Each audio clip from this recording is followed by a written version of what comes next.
每天练习英文5分钟，流利英文交谈不是梦。Now, let's get started. Today, let's talk about the Nikhil Kamath interviews Elon Musk. In their November 2025 chat on the podcast, Nikhil Kamath and Elon Musk took a deep dive into the future. Musk's biggest prediction was that AI and robotics will make working optional within the next 20 years, turning jobs into more of a hobby than a necessity. He encouraged founders to focus on being net contributors by building useful products instead of just chasing money. Before we dive into the topic, a quick heads up. If you enjoy this, definitely like, subscribe, and share it around. Now, let's go! Hey Joe, that interview with Elon Musk and Nikhil Kamath is still in my head. It felt more like a class about the future than a normal podcast. Same here. They didn't just talk about companies. They talked about AI making work optional, changing the meaning of money, and even how education should adapt. It was a lot to take in. The idea that many jobs could become voluntary in 10 or 20 years was shocking. If robots and AI can do almost everything, then most people might work more like a hobby, not for survival. Yes, that really made me think. If basic needs are met by automation, people won't work to pay bills. They'll work for interest, passion, or meaning. It's a completely different picture of life. And if AI-driven robots can provide almost all goods and services, then the usual role of money will change too. Money is now a signal for where humans should work, but if human labor is not needed, that signal becomes weaker. Right. It almost felt like money becomes less central, and value becomes more about ideas, creativity, and how we use technology. That's a huge shift from how our parents think about careers and savings. I also liked how this connects to education. If the future is full of AI, then learning only fixed facts is not enough. People will need to learn how to think, how to question, and how to stay flexible. Exactly. It made me see education not as memorize and get a job, but as train your mind to adapt. In a world where jobs change quickly, curiosity and problem solving feel more important than any single degree. Another strong part was Musk's view on AI values. He talked about truth, beauty, and curiosity as core principles. That sounded almost philosophical. Yes, it did. The way he warned that forcing AI systems to accept untruths could make them behave in strange or insane ways was quite scary and logical at the same time. If we confuse AI about reality, we should expect strange results. It made me realize that honesty is not just a moral thing for humans. It might also be a technical requirement for safe AI. If systems can't trust their inputs, they might react in dangerous or unpredictable ways. And he didn't want AI just to replace human effort. He kept coming back to the idea that AI should help expand human consciousness and problem solving, not remove human meaning or control.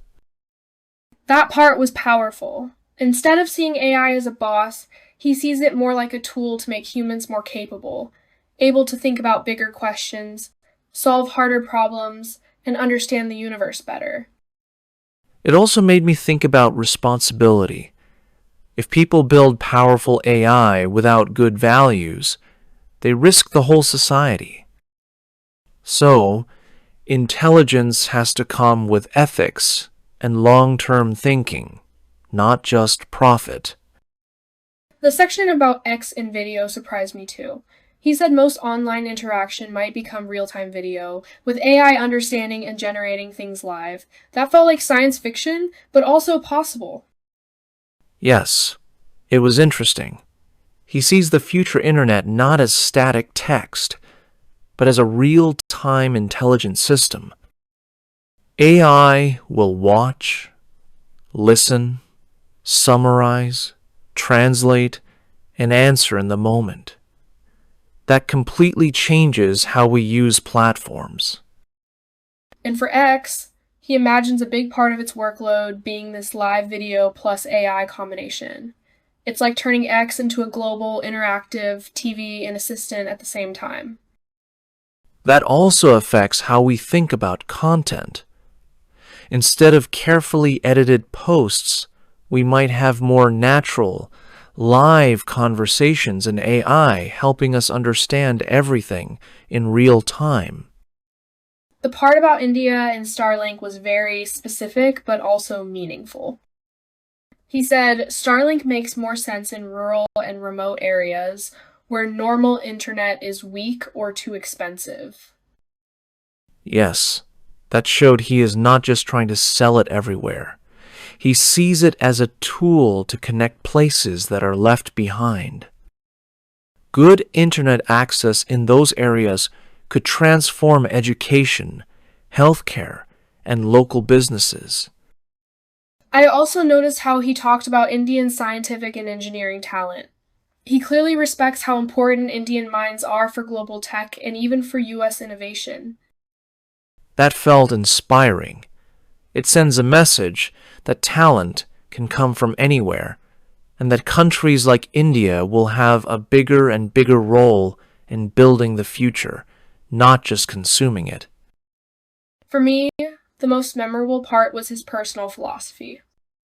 When he talked about make more than you take, it really hit me. It means focus less on consuming and more on creating value. Yes, that line stayed with me too. In a world full of streaming, shopping, and scrolling, he basically says, don't just take in, give something back. It's simple, but very deep. He also linked it to take less input and deliver more output. So not only make more than you take in life, but also avoid drowning in endless information. Use what you know to build things, help people, or improve ideas. That changed how I see being productive.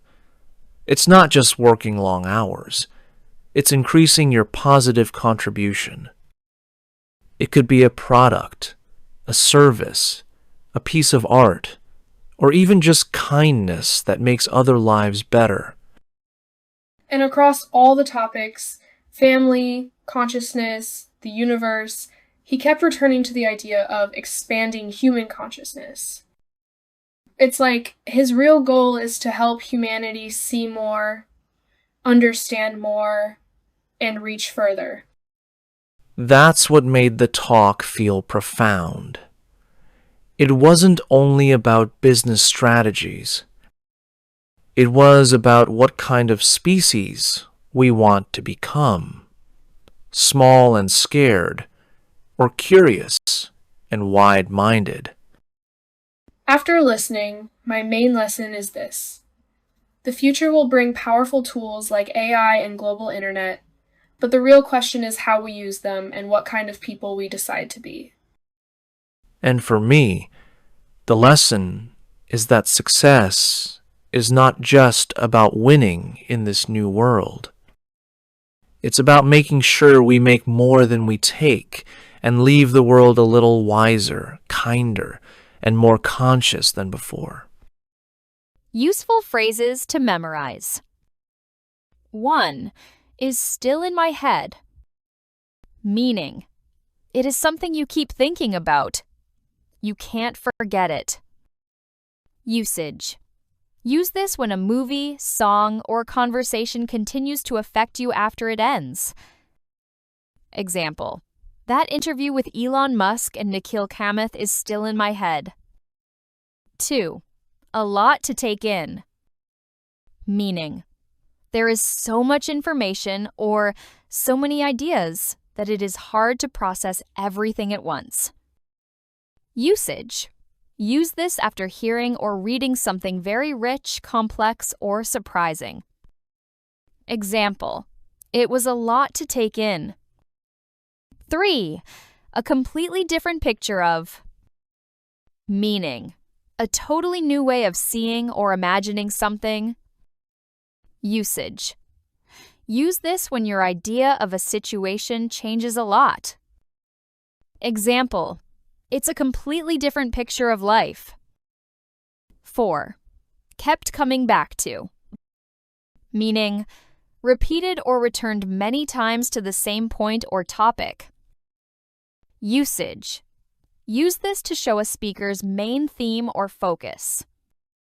Example: he also linked it to take less input and deliver more output, so not only make more than you take in life, but also avoid drowning in endless information.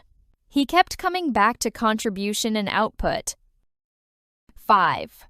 That part was powerful. Meaning: that specific idea or moment had a strong emotional or intellectual impact. Usage: use this after quoting or summarizing a line that impressed you. Example: that part was powerful.